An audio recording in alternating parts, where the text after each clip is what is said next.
ការធ្វើម្ហូបសាមញ្ញដូចជាចៀនសាច់ជ្រូកនិងចៀនពងទាក៏អាចធ្វើឲ្យមានន័យនាំសំណាងបានដែរបើយើងធ្វើដោយចិត្តល្អនិងមានន័យល្អក្នុងគ្រួសារ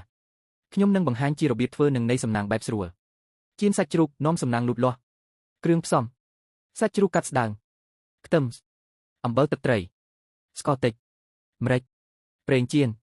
របៀបធ្វើលាយសាច់ជ្រូកជាមួយខ្ទឹមអំបិលស្ករនិងម្រេចទុក10-15នាទីដាក់ខ្ទះឲ្យក្តៅបន្ថែមប្រេងចៀនសាច់ជ្រូកឲ្យស្រួយល្អពណ៌មាស